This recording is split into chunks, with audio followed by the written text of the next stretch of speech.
पहले अहम खबर देखिए। टेरर मॉड्यूल के सामने आते ही बहुत बड़ा खुलासा। असम में बेस बनाने की कोशिश में जुटा अलकायदा प्रमुख के एक वीडियो संदेश के बाद हड़कंप।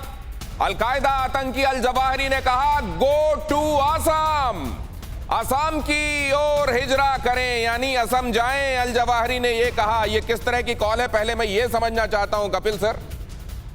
देखिए, कोई नई कॉल नहीं है।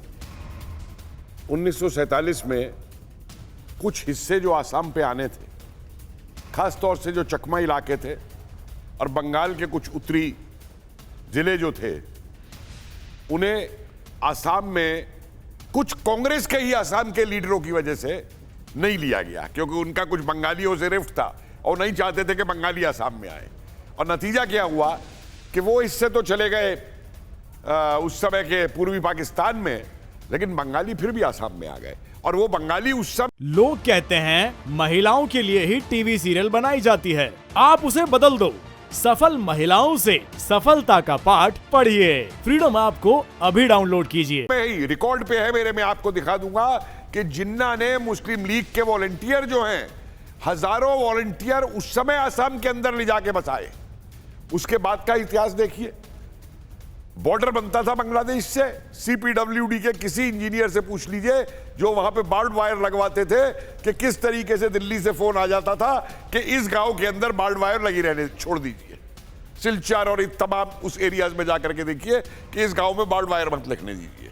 उसके बाद में जो भी नीति हुई उस समय 71 में बांग्लादेश बनाया गया, किया उस समय की सूझ के हिसाब से, मेरा यह मानना है कि बांग्लादेश बना करके दो नुकसान किए गए। एक तो पाकिस्तान का डिफेंस अब सिर्फ वेस्टर्न पे हो गया, तो बड़ी खुशी से अपना वेस्टर्न डिफेंस वो कर सकता था।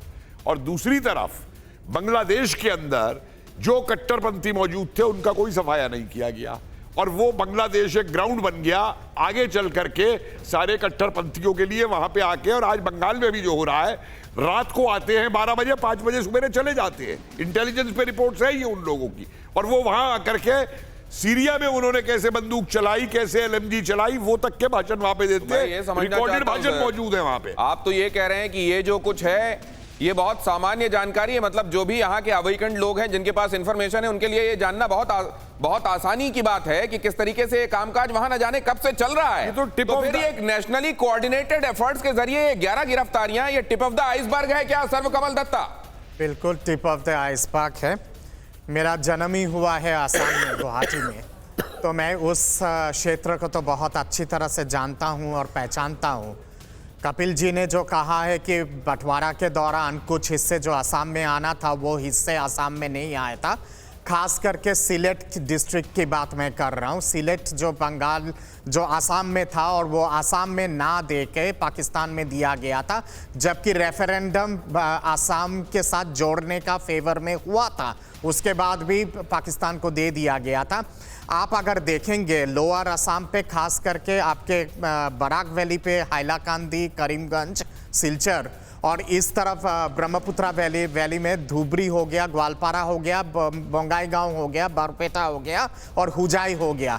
यहाँ पे कहीं ना कहीं पे बंटवारे के बाद से लेके आज तक डेमोग्राफिक ट्रांसफॉर्मेशन हुआ है, यानी कि घुसपैठी जिस हिसाब से बांग्लादेश से आया है उसके चलते जो स्थानीय पॉपुलेशन है वो बिल्कुल एक तरह से माइनॉरिटी हो गया है, और तभी से इस तरह का षड्यंत्र रचा गया है। सर, इसके लिए कौन जिम्मेदार है? इसके लिए तो जाहिर है इधर के लोग जिम्मेदार हैं, जिनकी ये जिम्मेदारी होनी चाहिए कि वो घुसपैठ को रोकें और इस तरह के लोगों की आवाजाही को रोकें। लोग कहते हैं महिलाओं के लिए ही टीवी सीरियल बनाई जाती है, आप उसे बदल दो। सफल महिलाओं से सफलता का पाठ पढ़िए। फ्रीडम ऐप को अभी डाउनलोड कीजिए।